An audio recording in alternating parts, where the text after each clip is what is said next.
I'm a big fan of Cliff Notes. You know, sometimes if you don't get the entire football season under your belt, so you might not know every single team and what led up to this point. We don't want to feel like idiots at our Super Bowl parties. Right. So we need a little help. Yes.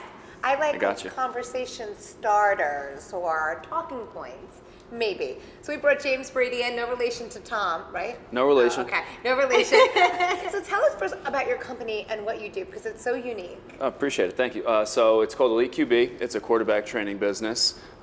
We operate primarily in Suffolk County and Nassau County, a couple locations.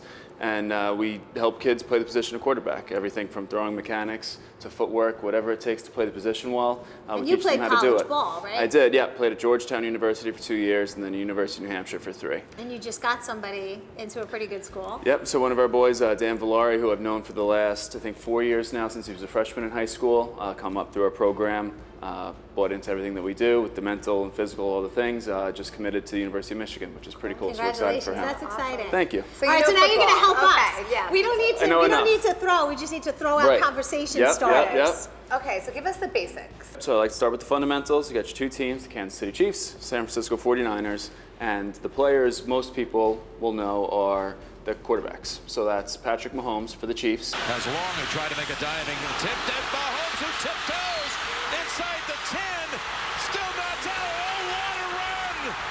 Out of this world! And then Jimmy Garoppolo, or Jimmy G, as you can say, is the nickname. Jimmy. Yep. I like Jimmy the G. J's. Jimmy Yeah. G, yep. You go with the nickname, makes it sound like you know what you're talking Now, about. when we see them play, they have different styles. They're different types of quarterbacks. Correct. Right? Yep. So, and it's more in the style of the offense, the play calls. So for the Chiefs and Patrick Mahomes, they throw the ball almost 70% of the time on their offensive play. So they're throwing the ball a lot. Like down, like far, amazing catches. Like right. that That's kind what you of can thing. expect from them. More they call explosive plays. Plays like over 20 yards when receiver So who's catches, runs. receiving? Who's getting it? Who's Some the guys that stars? you'll want to know some names are Travis Kelce. He's number 87. He's a Okay. tight end. And another one is Tyreek Hill.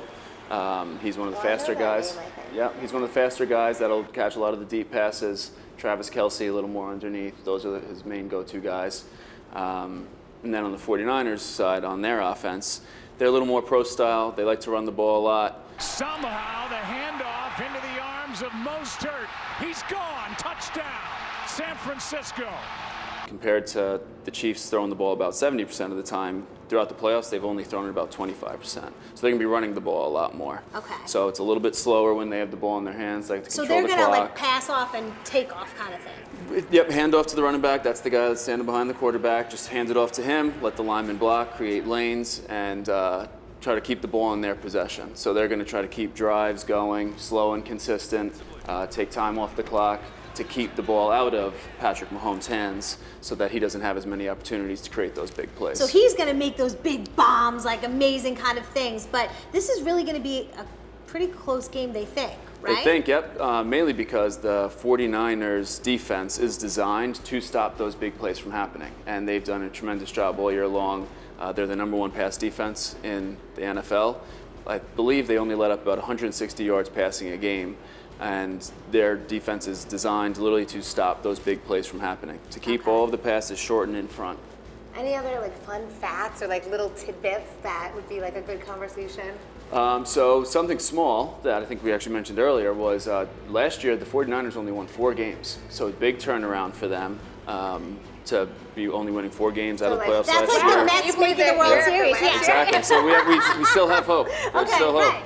Right. They're giving us hope. And is it many of the same players as last year? So it was really just a resurgence of the actual team? Yep, and they also got their quarterback back. Jimmy Garoppolo was injured last year. Jimmy G. Jimmy G. Jimmy That's G. right. You That's learn right. fast. And what about, for the field goals? Do they have, strong people in those positions? They Because do. sometimes I feel like it's one on like those smaller plays where all of a sudden it goes, it's not good, and Yep. you see like complete devastation. So I love that question. Okay. Something that you can bring up in conversation, that special teams is a third of the game. So there's offense, defense, and special teams. So it is very important. So if you can say that, you can kind of look like you understand a little more of the game. So who's got a good special teams? I think they both do a very good job. The 49ers, I believe it's Robbie Gould, is a very good kicker, been in the league a long time. And the Chiefs kicker, off the top of my head, his name's escaping me, but they do a good job in kicking field goals and the extra Now, points is there and all any that. reason as New Yorkers that we should like hate anyone?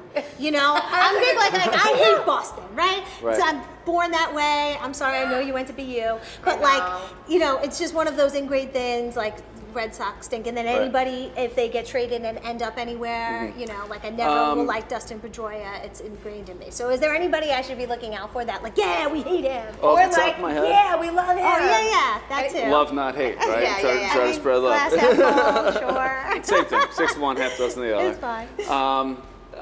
I there's no don't think- controversy not on a the lot of players. ties, not a lot of controversy. No, you don't have like Odell Beckham from the Giants. Right, like he's on right, the Browns. There's exactly. Off the top of my head, I don't think there's much like No. that. No, a lot of players that were drafted by these teams, Yeah. brought up in these programs. And I feel So, as though, you know, for me, a lot of times I can tell a lot about the players before when they have those funny press days. And Right. usually they're hysterical. They get them to do things and you actually get to see a little bit more of the personality. But after Kobe Bryant died, everyone is just, I feel like so heavy, you know, whether, and I'm not in the sports world in any way, shape or form. And, you know, you just feel this devastation and this sadness. So I feel as though, you know, you saw it at the Grammys, but then I saw it at the press day for the football players, and everybody just had a different tone this year. Do you Yep. think that that's also something that we're going to see reverberate into the Super Bowl, that it's really going to have this different feeling this year? It very well could, because for anyone who may not be as heavily involved in the sports world, whether you played basketball or baseball, football, whatever it is, Kobe Bryant was a tremendous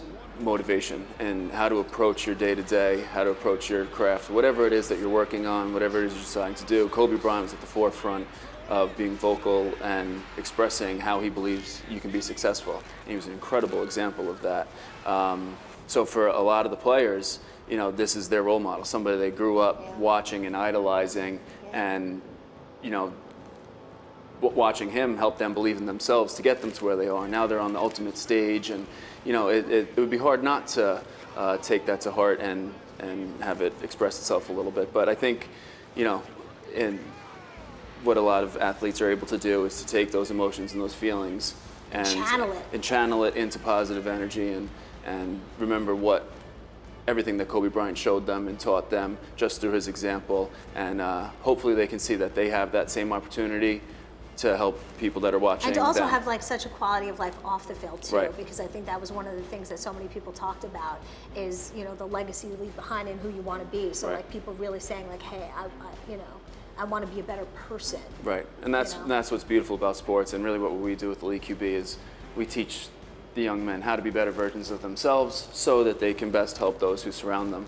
And you know, if you go through social media, you'll see all these quotes by Kobe Bryant, and he was so big on working as hard as you possibly can to set the example for everyone around you. If you're not doing it yourself, what example are you setting? Right.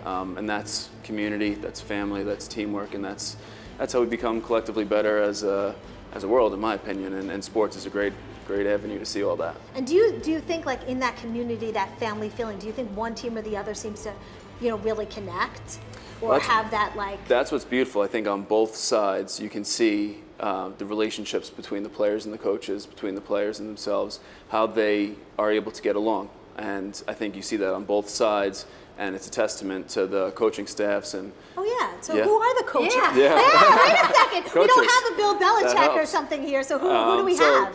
little different Just in styles. case. So there's Kyle Shanahan is Oh. the coach for the San Francisco 49ers. Okay. He's a younger coach. He's known for like he kind of dresses kind of cool. He wears, you know, like jacket and flat brim hat. And then on the other side is Andy Reid, who's been around the league for a while. Used to be the coach for the Philadelphia Eagles. A little bit older, but a little He's again never different made styles. it to the big game though, right? I believe he did with the Eagles, and they lost to the Patriots. Oh. Yeah, when Donovan McNabb was the quarterback. Oh, okay. Yeah, Right, a few right. years back. Okay. So do you feel ready? I feel a lot more ready. And listen, if you want to know about the halftime show or the commercials, I can help Yeah. you. J-Lo, Shakira. J-Lo, yeah. Elisa will show you the Shakira I dance. can She's do it. really good at that. Are you ready? I'm ready. Go to commercial break. Love to dance.